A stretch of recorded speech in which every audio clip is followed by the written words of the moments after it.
Hey guys, tonight we begin with the horrific reality of being a medieval archer. We're diving past the Hollywood glamour of heroic bowmen and into the mud, blood, and splintered fingers of the real deal. Forget the noble silhouettes against a sunset. The truth is, being an archer was a brutal, short, and deeply unglamorous profession. So before you get comfortable, take a moment to like the video and subscribe, but only if you genuinely enjoy what I do here. And let me know in the comments where you're tuning in from and what time it is for you. It's always fascinating to see who's joining us from around the world. Now dim the lights, maybe turn on a fan for that soft background hum, and let's ease into tonight's journey together. Congratulations! You've just been handed a 6-foot piece of yew wood and told you are now part of the king's great weapon. The good news: you're not a peasant farmer for a day. The bad news: everything else. Your hands are your first introduction to the horror. Forget soft, calloused palms from honest work. These are tools of war, and they look like it. The skin on your drawing fingers is a mess of cracked leather and weeping blisters, permanently stained dark from tree sap, dirt, and your own blood. You try to make a fist, but the joints protest, stiff and swollen from yesterday's practice, a deep ache that has settled into the bones and decided to stay. This isn't the hand of a refined marksman. It's the hand of a human machine, one that is slowly, painfully breaking down. The bow itself is a monstrous thing. It stands taller than you, a long bow of English yew, and pulling it isn't a graceful motion of arm strength. It's a full-body convulsion. You plant your feet in the churned, muddy ground, the cold seeping through your thin leather shoes. You feel the strain in your back, your shoulders, the muscles in your chest screaming as you haul the hempstring back towards your ear. The wood creaks, a sound of immense pressure, like a tree about to snap. You don't aim so much as you point your entire being at a distant straw target and hope. The release is a violent shockwave that travels up your arm, rattling your teeth. This is your life now, a cycle of strain, release, and pain, and you haven't even seen a French night yet. Let's burst the first romantic bubble wide open. You are not a lone wolf, a mysterious hunter of the woods. You are a cog, a replaceable, inexpensive cog, in a very large, very messy military machine. You're probably a yeoman farmer, conscripted by law because you own a bit of land. Or more accurately, because the lord who owns your land says you do. You didn't dream of glory. You were told to show up. Your training wasn't a montage with a wise old mentor. It was a law. For decades, English law required every able-bodied man to practice archery every Sunday. The village butts, the practice range, was less a place of skill and more a place of mandated societal suffering. You stood there in the rain, in the cold, while the local constable watched, making sure you put in your time. Your childhood wasn't filled with toys, it was filled with progressively heavier bows. By the time you're a man, your skeleton has literally changed shape. Years of this repetitive, brutal stress have thickened your bone mass, particularly in your left arm and your shoulder joints. Archaeologists find archers' skeletons and know them immediately. The asymmetrical development, the stress fractures healed and refractured the spinal deformities. You're not just using a weapon, the weapon is physically rewriting you, and the first draft is painful. And the equipment, it's trying to kill you before the enemy does.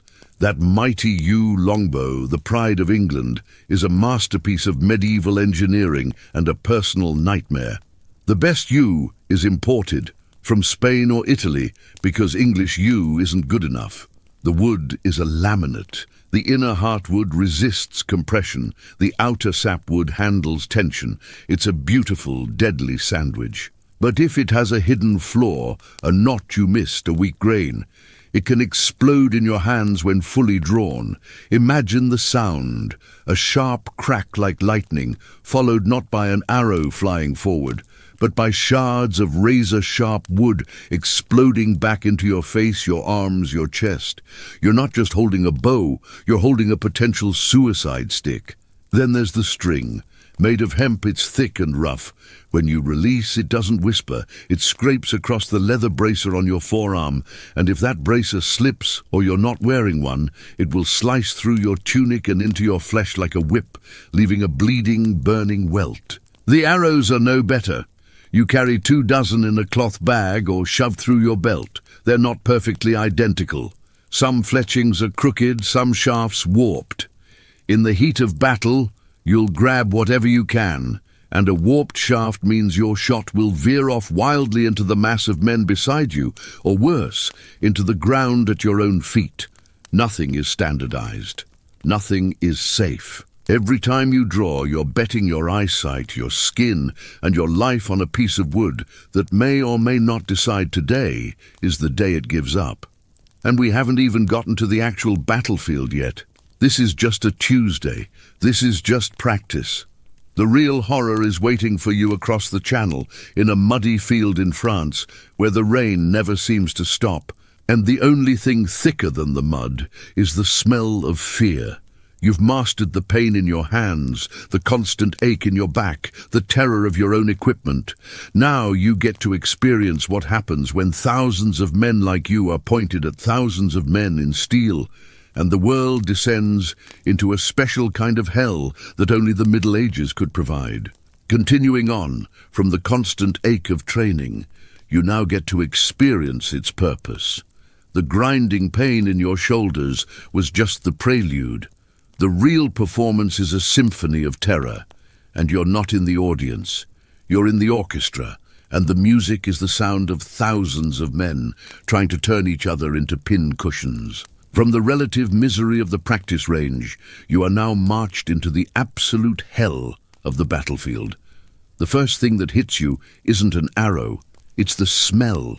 You've been standing in a field in France for hours, layered in wool, leather, and your own cold sweat. Around you thousands of other men, archers, men-at-arms, knights who haven't bathed in months, are doing the same. The air is thick with the scent of unwashed humanity, a pungent, oniony fear sweat that hangs over the entire army like a foul cloud. Underneath that, the damp earth, the smell of wet grass, and the metallic tang of oil on mail. And then you smell it. The latrine trenches just behind the lines, a sweet, rotten odor that wafts over whenever the wind changes. This is your world now, a world that stinks of shit and fear. You shift your weight, your feet sinking into the churned cold mud. There's no grand speech, no heroic music swelling, just the low murmur of nervous men, the clink of harness, and the distant, unnerving sound of the French army, a distant roar, the blare of trumpets, the thunder of hooves. It's a sound that starts in your feet and travels up to vibrate in your teeth. Your position is at the front, flanking the men-at-arms. You are the king's opening argument. You look out across the field and see a horizon that is moving. A line of steel and colour, thousands of French knights and Genoese crossbowmen advancing. The sun glints off polished helms and lance tips, a beautiful, terrifying sight. Your stomach clenches into a cold, hard knot. You are not shooting at straw bales anymore.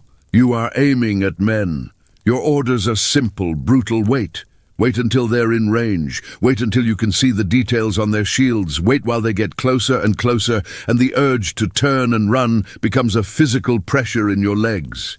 The French crossbowmen let loose their first volley. You hear a sound like a swarm of monstrous insects, a collective whir-thump as their bolts slice the air. They arc high, then fall towards your lines. You don't watch them. You duck your head, pressing your body down as if you could become one with the mud. Around you, you hear cries, shouts, the wet, sickening sound of a bolt finding a home in flesh.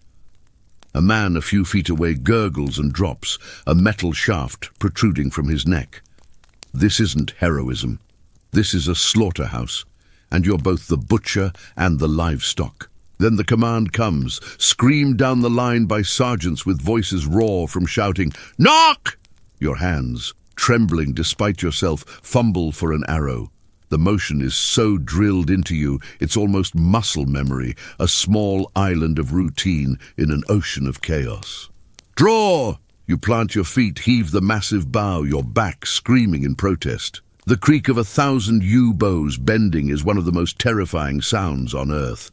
It's the sound of potential energy about to become very, very kinetic. Loose! You don't aim.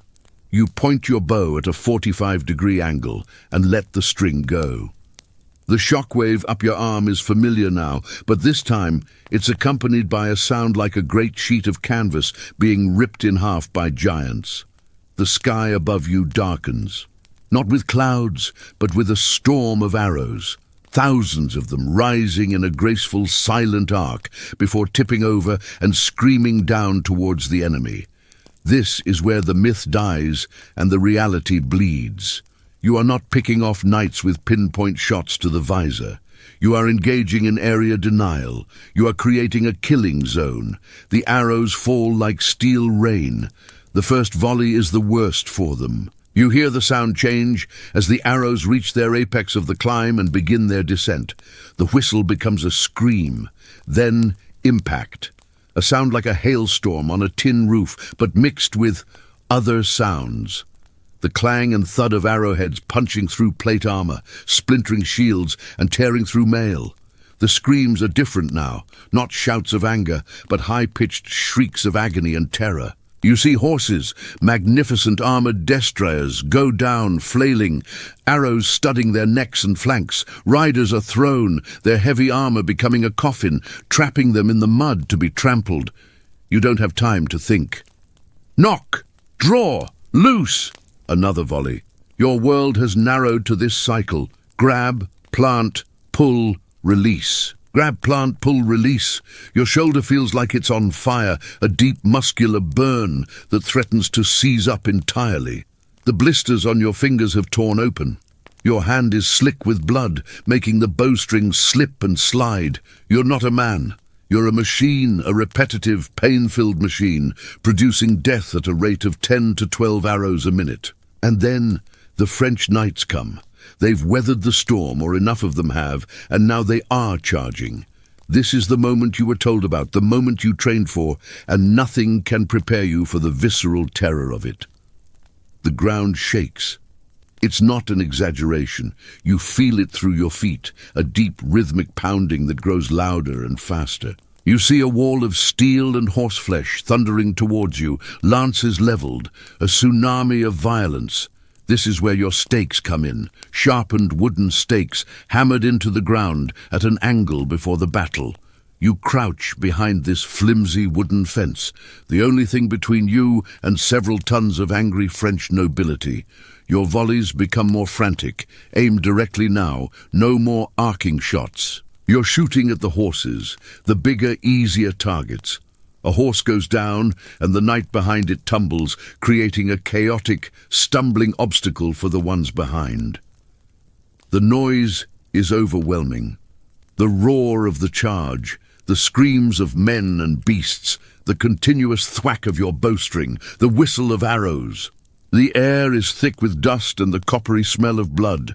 This is the horrific reality. You are not a gallant hero. You are a factory worker on the worst assembly line in history, and the product is carnage. The thunder of hooves fades, replaced by a silence that is somehow more terrible. The charge is broken, the French knights are retreating or dead, and the immediate heart-pounding terror is over. But the battle isn't. Now comes the aftermath. The field, which was just a chaotic painting of motion and sound, is now a still life of horror, and you, the lowly archer, get to walk through it. You lower your bow, your entire body trembling from exhaustion and spent adrenaline. The fire in your shoulder has banked to a deep, throbbing ache, and your drawing hand is a bloody, pulpy mess. But you're alive, for now. The first order of business isn't celebration. It's salvage. Gather the arrows, a sergeant barks, his voice hoarse. You trudge forward, out from behind your stakes and into the killing ground. This is where the sensory nightmare truly begins. The mud isn't just mud anymore. It's a churned pinkish-brown slurry, slick with blood and other less identifiable fluids. The smell hits you like a physical blow, the iron-rich scent of blood so thick you can almost taste it on your tongue, mixed with the foul, gut-wrenching stench of spilled entrails and the last loose bowels of the dead and dying. You have to be careful where you step. The ground is littered with bodies, some still, some twitching, and you're not looking for faces. You're looking for your arrows. You see one protruding from a dead horse's flank. You put your foot on the animal's still warm body, grip the shaft and pull. It comes out with a wet, sucking sound. The arrowhead is bent, the shaft splintered, useless. You toss it aside. You find another, stuck in the gap between a knight's breastplate and pauldron. He's still alive, his breath a faint, bubbling rasp. He looks at you, his eyes wide with shock and pain. You need the arrow, you yank it out. He doesn't make a sound, just closes his eyes. You try not to think about it. This is economics. Arrows cost money. You are reusable. They are not. This is also the time for loot, the so-called reward for your service. But let's be real. You're an archer. The knights and men-at-arms get first pick. They are the ones who take the noble prisoners, the ones worth a king's ransom. You're scrounging. You roll over a dead French soldier, not a knight, but a common spearman like you. His purse is empty. His boots are worse than yours. You might find a half-decent knife, a silver ring, maybe a lucky charm. It's pathetic. The real prize, the one every archer dreams of, is a noble prisoner. But if you, a low-born yeoman, actually managed to capture a wealthy knight, the story wouldn't end with you getting rich. It would end with a man-at-arms or a knight claiming your prisoner, arguing that your arrow merely softened him up, but the actual capture was their noble right.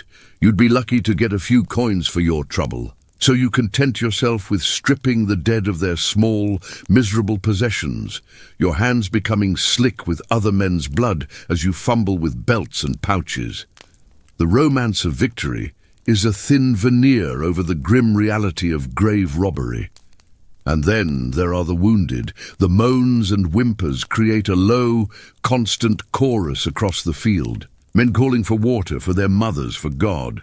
There are no medics, no field hospitals. If you're lucky, a barber surgeon might be somewhere. His tools little more than a saw and a red-hot iron. For most, the only mercy is a quick one. You see your fellow archers moving among the enemy wounded, their daggers out. It's not cruelty, it's pragmatism. You can't take them prisoner, you can't help them. Leaving them to die slowly over days is the true cruelty. A quick blade across the throat is a blessing. You try to harden your heart, to see them not as men but as broken equipment. It doesn't always work. The sounds they make, the gurgling, the pleading in a language you don't understand, will follow you into your dreams if you're ever lucky enough to sleep deeply again. But your own troubles are far from over. The battle may be won, but your body is losing its own private war. The repetitive strain of firing dozens, sometimes over 100 arrows in a single engagement, has taken its toll. Your drawing shoulder isn't just sore. It feels dislocated, a deep, grinding pain with every movement. Your back is a single, solid knot of agony. And your hands are a disaster. The bloody blisters are now open wounds, ripe for infection. In a day or two they might swell with pus, the skin turning an angry red. This is how many archers die, not from a French sword, but from a fever that starts in a tiny cut on their finger, a gift from their own bowstring. There's no pension for this, no disability pay. If you're too injured to draw a bow, you're sent home. Back to the farm, with a body that's been permanently broken in the king's service. You'll hobble through the rest of your life, a living testament to a battle everyone else will soon romanticize. The victory will be remembered. Your chronic pain will not. As evening falls, you huddle with what's left of your company around a meager fire. The camp is quiet, exhausted. The euphoria of survival has faded, replaced by a hollow, numb fatigue. You chew on a piece of hard tack, your jaw aching. You look at your comrades. Some are laughing, already telling exaggerated stories of their exploits. Others are silent, staring into the flames, just like you. You are the backbone of the English army, the weapon that won the day. Yet as you sit there in the cold, your body screaming in protest, surrounded by the distant moans of the dying, you have never felt less heroic. You are a tool, used, damaged, and waiting to be used again.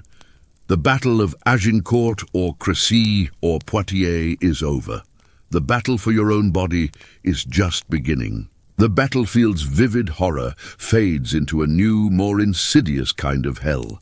You've survived the steel and the arrows, but now you face an enemy you can't shoot, can't stab, and can't even see.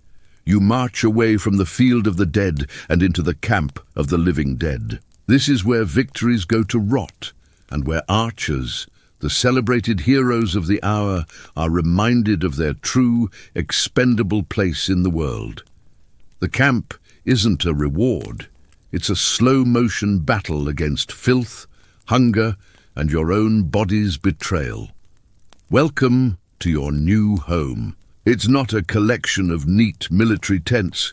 It's a sprawling, muddy slum that smells like an open sewer that's been left to ferment in the sun. You find a spot, any spot, that isn't actively underwater or occupied by a corpse, and that's your bed. Your shelter, if you're lucky, is a ragged piece of canvas strung between two sticks. If you're not, the sky is your roof, and the mud is your mattress. You wrap yourself in your damp wool cloak, which now carries the permanent sweetly rotten scent of the battlefield, and try to sleep. But sleep doesn't come easy. The camp is never quiet.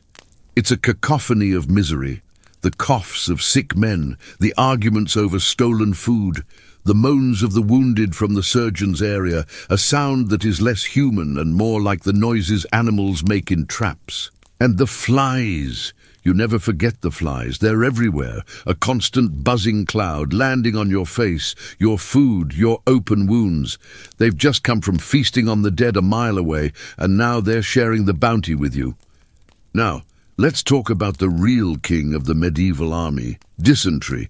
They call it the bloody flux, and it is the great equalizer. Knight, archer, lord, it doesn't care. Your diet is a masterpiece of malnutrition. You're given hardtack, a biscuit so rock-solid you have to smash it with a stone and soak it in water just to break a tooth on it. Often it's moving, alive with weevils. You tell yourself the extra protein is good for you. The meat, when you get it, is salted to the point of being leather, and even then it's often borderline spoiled. You're constantly hungry, but the last thing you want to do is eat, because what goes in must come out. The latrines are just open trenches, and the stench is so overpowering it makes your eyes water. But you don't have a choice. Your guts are cramping, a sharp, twisting pain that doubles you over. You spend half your day squatting over that trench, your body turning inside out, passing nothing but water and blood. You feel weak, hollowed out, your vision swimming. More men will die in this camp from the flux than died from French swords on the battlefield. You are not a soldier right now. You are a walking, barely functional digestive system that has declared war on itself. And your body is a canvas of smaller, more intimate horrors. Those blisters on your drawing fingers? They're infected. The skin is red, swollen and hot to the touch, leaking a yellowish pus. It's a constant throbbing pain that echoes the deeper ache in your shoulder.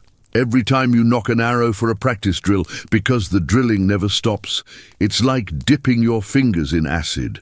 Your teeth are loose in your gums from the malnutrition, your breath is foul, and your gums bleed. You have a cough that won't go away, a deep rattling thing that leaves you gasping. This is the archer's rot, the slow decay that sets in when the body is pushed beyond its limits and then left to fester in filth. There are no doctors for you. There's maybe a barber surgeon for the knights, but for you, you have a buddy with a knife and a vague understanding of how to lance a boil. Hope is not a medical strategy. This is when the mind begins to fray. The adrenaline of battle has worn off, leaving behind a numb, grey exhaustion.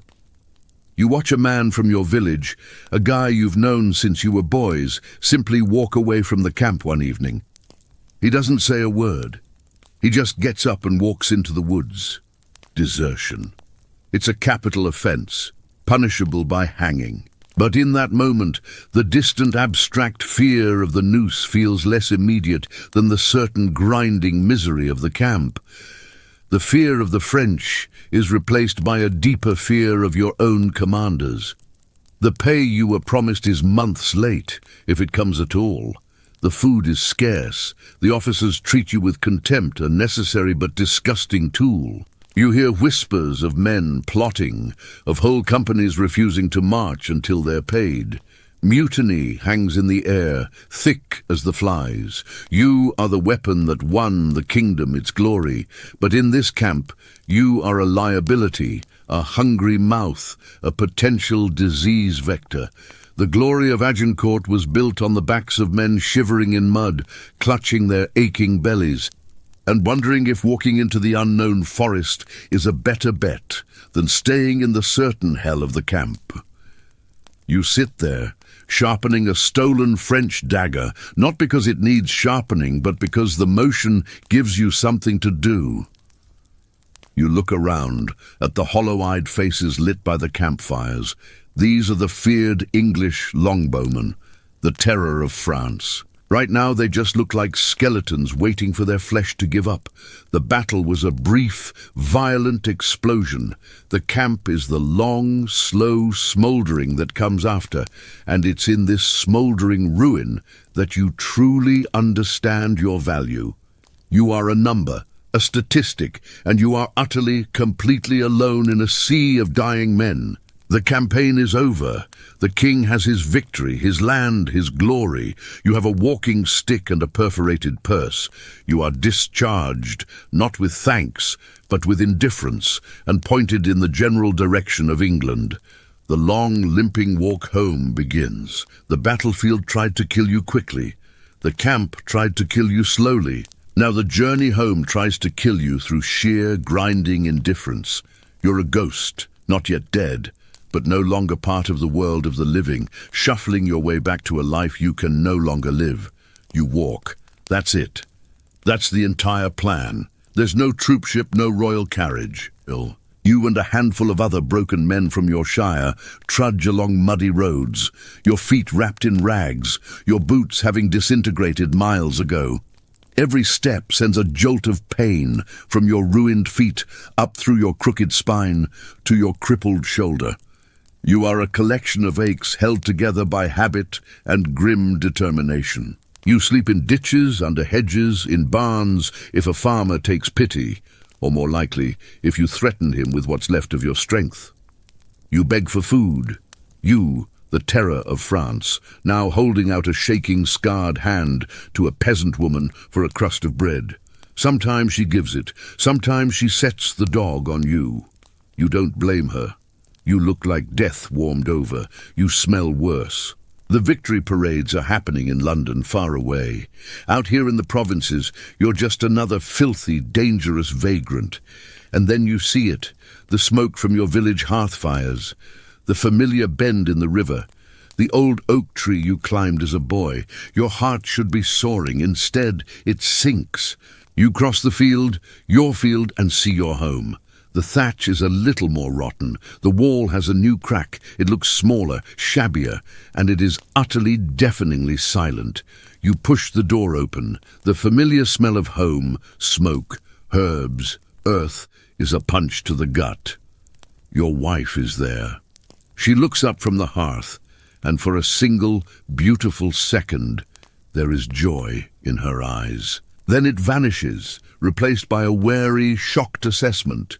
She is not seeing the hero returned. She is seeing a stranger, a gaunt, haunted-looking man with a permanent stoop, a limp, and the eyes of someone who has seen things that cannot be unseen. The children peek out from behind her skirts. They don't run to you. They're afraid of this grim, skeletal figure who smells of old blood and despair. The romance of reunion dies a quick, quiet death. You try to pick up your old life. You reach for your plough. Your fingers, the ones that once drew a war bow, can't close properly around the handle. The deep, burning pain in your shoulder ignites the moment you try to put any weight on it. You can't plough, you can't scythe. You can't even chop firewood without seeing a Frenchman's face in the grain of the log. The body that was your livelihood is now your prison. You are a farmer who cannot farm. Your wife watches you, her expression a mixture of pity and quiet desperation. The piece of silver you looted is long gone, spent on food. The promised army pay never arrived. You are back, but you are not a provider. You are another mouth to feed, a broken tool taking up space. The memories don't stay on the battlefield. They follow you home. You're eating a simple stew, and the way the gristle floats in the broth reminds you of something floating in a ditch in France, and your stomach turns. You close your eyes to sleep, and you're back in the mud. The sound of screaming horses and the thwack of arrows hitting home, jolting you awake in a cold sweat. A sudden noise, a door slamming, a child shouting, makes you flinch so hard you nearly fall over. Your family starts to tiptoe around you. You see the fear in their eyes. They don't understand. How could they? You try to tell stories at the tavern, the way the old soldiers used to, but your stories aren't of glory. They're of the smell, the flies, the sound a man makes when he drowns in his own blood. The other villagers listen in uneasy silence, then change the subject. You are a walking downer, a permanent rain cloud. The victory was a national celebration. Your personal experience is a nightmare. The two cannot coexist. So what is your legacy? There is no statue, no pension. Your name is not in a chronicle. Your legacy is a body that doesn't work, and a mind that's forever fractured. You spend your days doing the only light work you can find, maybe mending nets or weaving baskets, tasks usually reserved for the very old or the very young. You are a living reminder that the machinery of war grinds up ordinary men and spits out broken parts. The kingdom is stronger for your sacrifice. You are weaker, poorer, and broken. Years later, when you finally die, from a fever that your weakened body can't fight, from a fall that a healthy man would have shrugged off, the priest will say you served your king and country. Your wife will remember the man who left, and the ghost who returned. Your children will remember the quiet, jumpy stranger who was their father. And the soil of your field, the field you can no longer work, will forget you entirely. You were the arrow shot into the sky. This is the silence after it lands. The ghosts have faded from the village, and the broken bodies have returned to the earth, but the story is far from over. Your legacy, the legacy of thousands of archers like you, is still being written. Not in ink on parchment, but in the twisted bones buried in churchyards and the silent, stubborn myths that refuse to die. We've walked through the mud and blood of the archer's life, and now we arrive at the final, cruel irony. How history remembers you, or more accurately, how it doesn't. So let's start with what the official records say. The chroniclers, the historians of the time, they don't write about your name. They don't mention the constant ache in your shoulder or the way you de-jump at the sound of a slamming door, long after the war was over. They write numbers. The English archers let fly a shower of arrows so thick it darkened the sun. Thousands of French knights fell before the hailstorm of English yew. You see the pattern? You are not a man. You are a weather phenomenon, a natural disaster. You are a statistic. The bards and poets, they'll sing epic songs about King Henry at Agincourt, about the noble lords who fought and died with valor. And what's your role in this grand saga? You're the faceless, anonymous storm that made their heroism possible. You are the special effect in someone else's epic movie. The chronicles were written by monks and clerks, men who never held a war bow, never smelled the stench of a battlefield, never felt the sting of a bowstring slicing into their own flesh. To them, you were simply a weapon, a tool of God's will, or the king's. Your humanity was the first casualty of history, long before your body ever hit the ground. But your body tells a very different story, one that archaeologists are only now learning to read. Centuries from now, when your grave is accidentally uncovered by a construction crew, they will know you immediately. Your skeleton is your final, truthful memoir, and bones don't lie. They'll see the massive asymmetrical development in your left arm and shoulder, a ridge of bone called the deltoid tuberosity, where your muscle tore itself away from the skeleton over and over, forcing the bone to grow back thicker, stronger, and ultimately deformed. They will find stress fractures in your vertebrae, a testament to a lifetime of violent, twisting motion. Your lower spine will show the telltale signs of a body constantly bracing against immense force. The bones in your wrist and drawing fingers will be thicker, more robust than any normal person's. Your skeleton is a permanent record of pain, a map of physical sacrifice that the history books erased. In the ground, you are not a weather event. You are a man who worked himself to death for a king who never even knew your name. And what about that famous English longbow, the weapon that defined your entire existence? It becomes a legend, a national symbol of pride. But the reality of it, the gritty logistics, are quietly forgotten. The sheer industrial scale of arrow production required to keep you fighting is staggering. Imagine workshops all across England, dedicated to churning out thousands upon thousands of arrows. An entire economy of fletchers, smiths and bowyers revolved around your ability to launch a pointed stick. A single major battle, like Agincourt, could consume 500,000 arrows. Think about that. 500,000 individual shafts, each one fletched, tipped with a bodkin point and nocked, all spent in just a few hours of screaming chaos. Each arrow represented a tiny fraction of the national treasury, a splinter from a forest, a tiny piece of a fletcher's eyesight. The longbow wasn't some graceful weapon from the greenwood of Robin Hood.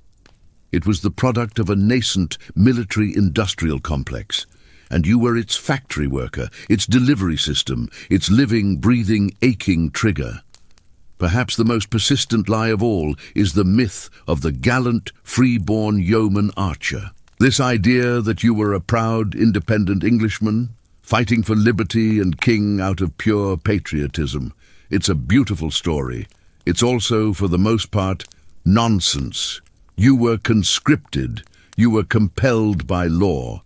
If you owned land worth a certain amount, you were legally required to own a bow and practice with it. When the king's commissioners came to your village, your freedom was the freedom to obey. Refusal meant fines, imprisonment, or worse. The patriotic fervor was a useful tool for the lords who needed bodies to fill the ranks, but the day-to-day reality in the camp was one of coercion, fear, and the basic animal desire to survive. The term yeoman was a legal and social category, not a personality type. You fought because the alternative, poverty, shame, or the executioner's axe, was far worse. The myth of the happy, willing archer is a story told by the victors to make the ugly truth of conscription more palatable. So, what is the true legacy of the medieval archer? It's not the romantic hero of ballads. It's not the chiseled statue in the town square. The true legacy is written in the collective trauma of a generation of men who were used up and discarded. It's in the genetic memory of bad backs and arthritis, passed down through families whose ancestors drew the great yew-bow. It's in the quiet, grim understanding that national glory is always built on a foundation of anonymous suffering. You, the archer, represent the brutal truth of warfare before the modern age, that the individual is utterly expendable in the pursuit of power. Your value was not in your courage or your incredible skill. Your value was in your physical ability to draw a piece of wood and let it go, again and again and again, until either your body broke or the enemy did. When we look back now, through the soft focus lens of history, we see the glorious victories. We see the triumphant kings. We see the iconic image of the longbowman silhouetted against the sky. But now you know what lies behind that image.